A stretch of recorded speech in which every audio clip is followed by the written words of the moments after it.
दोस्तों नमस्कार और आप सभी का एक नए वीडियो में बहुत बहुत स्वागत है। मेरा नाम है सोहित मिश्रा। दर्शकों, अगर आपके साथ काम करने वाला आपका कोई साथी या आपका कोई कलीग आपके बारे में ये कहे कि आपके पास बैठने के बाद उसे उल्टी करने का मन करता है, तो आप उस शख्स के बारे में क्या सोचेंगे? आपको ये बात तो समझ में आ जाएगा कि वो शख्स आपको पसंद नहीं करता है। शायद आप उसके साथ बातचीत बंद कर दें, किसी भी तरह का जो भी संबंध होगा उसे आप खत्म कर देंगे। लेकिन इसी तरह के बयान नरेंद्र मोदी के साथ मौजूद दो पार्टी के नेताओं के बीच में की गई हो तो आप इसे क्या कहेंगे? दरअसल नरेंद्र मोदी के साथ सत्ता में मौजूद शिवसेना एकनाथ शिंदे गुट के एक अहम किरदार ने, एक अहम मंत्री ने इसी तरह का बयान पूरे एनसीपी अजित पवार गुट को लेकर कहा है, और वो भी तब जब आने वाले 2-3 महीने में चुनाव होने वाले हैं।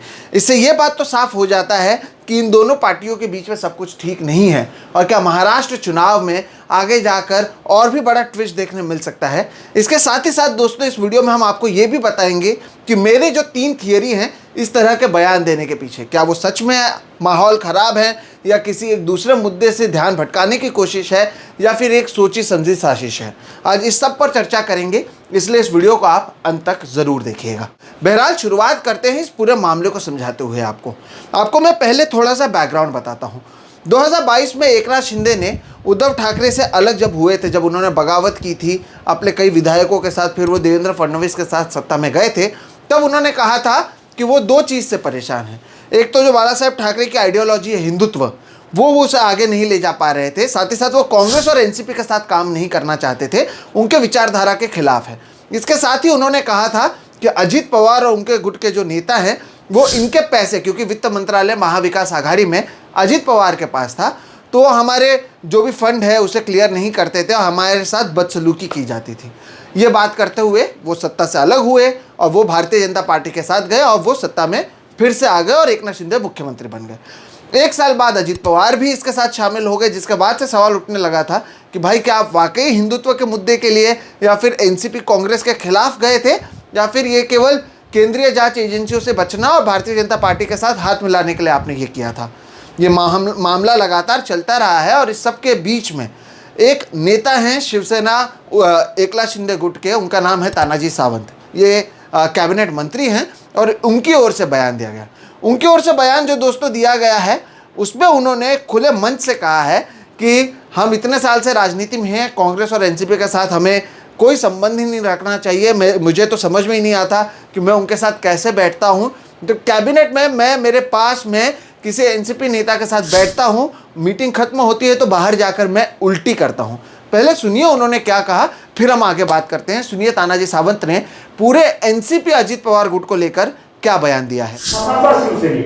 कधीही आयुष्यात काँग्रेस आणि राष्ट्रवादीचं माझं जमलेलं नाही। शिकत असल्यापासून आतापर्यंत ही वास्तव डायग्नोसिस होत नाही। जसं ॲलर्जी म्हणतोय, गुढी खाली उलट्यावर चालवतात, ती अवस्था आहे। कारण ते विचार परिपूर्ण भिडलेले आहेत अंगामध्ये, त्याच्यामुळे ते शक्य आहे। आज जरी आम्ही कॅबिनेटला मांडीला बसलो असलो तरी सुद्धा बाहेर आल्यानंतर उलट्या होतात। तो ये जब बयान सामने आया है दोस्तों, ये चुनावों से ठीक पहले आया है। यानी आने वाले 2-3 महीनों में महाराष्ट्र में चुनाव होना है और सरकार में 3 लोग मौजूद हैं। यानी भारतीय जनता पार्टी तो है ही, एकनाथ शिंदे की शिवसेना है और साथ ही साथ अजित पवार की एनसीपी है। अजित पवार उप मुख्यमंत्री हैं, साथ ही साथ वो एक तरीके से वित्त मंत्रालय संभालते हैं। एक अहम किरदार महाराष्ट्र की राजनीति में उनकी रही है, और ऐसे में उनके ही साथ जो गठबंधन में पार्टी है, उनके नेताओं की ओर से ये कहा जाना कि उन्हें उल्टी आती है एनसीपी के नेताओं के साथ बैठने के बाद, तो इसके बाद जाहिर सी बात है कि जो मामला है यह अब बड़ा होता हुआ नजर आ रहा है। एनसीपी अजित पवार गुट के कुछ लोगों ने कहा है कि तानाजी सावंत को मंत्रिमंडल से निकाल देना चाहिए, कुछ लोगों ने कहा है कि ये नहीं होता है तो अजित पवार को निकाल देना चाहिए। लेकिन अजित पवार से जब इस पर सवाल पूछा गया तो वो कोई भी जवाब देने से बचते नजर आए। लेकिन एक चीज़ तो साफ है दोस्तों कि महाराष्ट्र सरकार में सब कुछ ठीक नहीं है। ये जो 3 पार्टियां हैं, कभी हम देखते हैं कि एकनाथ शिंदे मंच पर होते हैं तो अजित पवार या देवेंद्र फडणवीस गायब होते हैं, कभी देवेंद्र फडणवीस होते हैं तो ये लोग गायब होते हैं। यानी ये जो 3 पहिए की जो सरकार चल रही है उसमें सब कुछ ठीक नहीं है। अब जैसे कि मैंने कहा, इसके पीछे 3 ऐसे मुद्दे मुझे लगते हैं जिसके बारे में आपको बताया जाना ज़रूरी है। 3 मुद्दे हैं और उसमें से कौन सी थियरी सही आपको लगती है ये आप बताइए। लेकिन ये जो बयान दिया गया है इसके पीछे मुझे लगता है कि 3 में से कोई एक कारण हो सकता है। पहला कारण ये है कि हमने देखा हाल ही में छत्रपति शिवाजी महाराज की एक बहुत बड़ी प्रतिमा जो थी, जो केवल 8 महीने पहले महाराष्ट्र के कोंकण में सिंधुदुर्ग में उसे प्रधानमंत्री नरेंद्र मोदी के सामने उसका अनावरण किया गया था, वो पिछले हफ्ते वो प्रतिमा ढह गई, वो प्रतिमा टूट गई, जिसके बाद से ये मुद्दा महाराष्ट्र में बहुत बड़ा बना है। 2.5 करोड़ की लागत से बनता है, प्रधानमंत्री आते हैं और जो प्रधानमंत्री और उनके नेता आर्मी नेवी की बात करते हुए थकते नहीं हैं, वो इस पूरे चीज़ के लिए नेवी को जिम्मेदार ठहरा देते हैं। मामला बड़ा बनता है और इसे लेकर लगातार प्रदर्शन अब भी जारी हैं। ऐसे में हो सकता है, पहला जो मेरा थियरी है वो ये है कि ये जो बयान दिया गया है, क्या इस मुद्दे से ध्यान भटकाने के लिए ये बयान दिया गया है?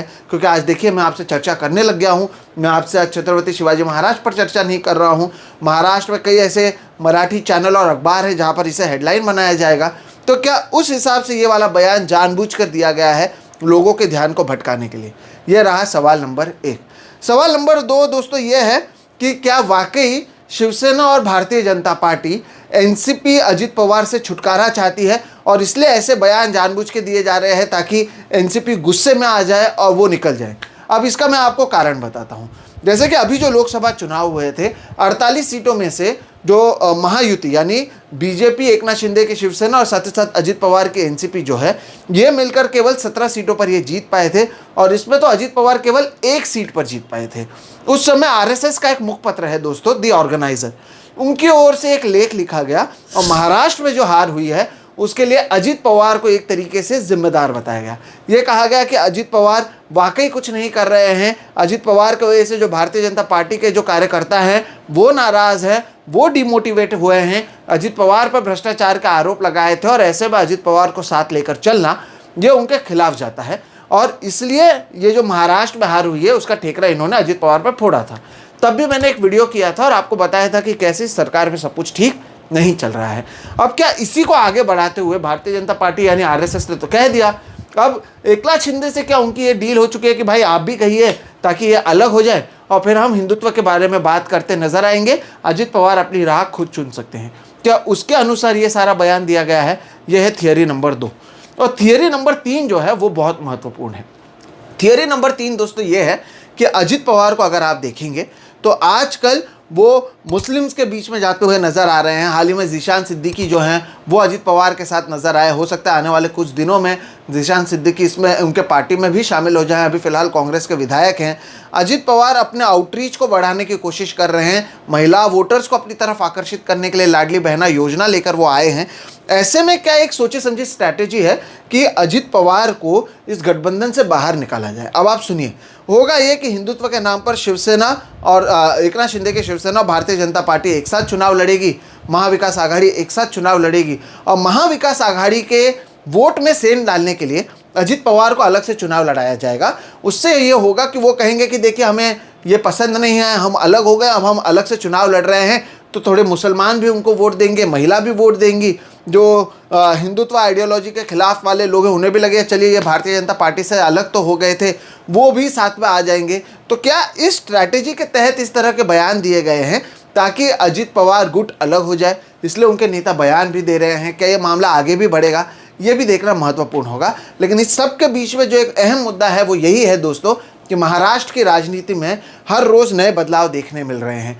2-3 महीने में चुनाव हैं, कभी शिवाजी महाराज की प्रतिमा गिर जाती है, कभी हमने देखा है कि बदलापुर में जो घटना होता है उसकी वजह से सरकार बैकफुट पर रहती है और शायद इन्हीं सभी मुद्दों के बीच में एक नया मुद्दा मिल गया है जो कम से कम सरकार के लिए सिरदर्द तो बनता हुआ नजर आएगा। कोई बदलाव देखने मिलता है क्या? तानाजी सावंत की ओर से जो ये बयान दिया गया है उसे शिवसेना दरकिनार कर ये केवल उनका निजी बयान बताती है, लेकिन अगर वो ऐसा करती भी है तो क्या एनसीपी के नेता इससे खुश हो जाएंगे या वो चाहेंगे कि कोई कार्रवाई हो? और ये सारी चीज़ें चुनाव से 2 महीने पहले क्योंकि हो रहे हैं तो इसका कितना असर महाराष्ट्र की राजनीति पर पड़ेगा ये देखना बहुत महत्वपूर्ण है। क्या महाराष्ट्र की राजनीति में अब आगे और भी कोई ट्विस्ट आना बाकी है दोस्तों? आप इसके बारे में क्या सोचते हैं ज़रूर बताइएगा। अगर आपने मेरे तीनों थियरी को भी सुना है, आपको कौन सी थियरी सही लगती है? क्योंकि बतौर एनालिसिस में आपको वो सारी चीज़ें बता सकता हूँ जो पॉसिबिलिटीज़ हैं और वही बताने की कोशिश मैंने की है। आपको ये वीडियो कैसा लगा ज़रूर बताइएगा।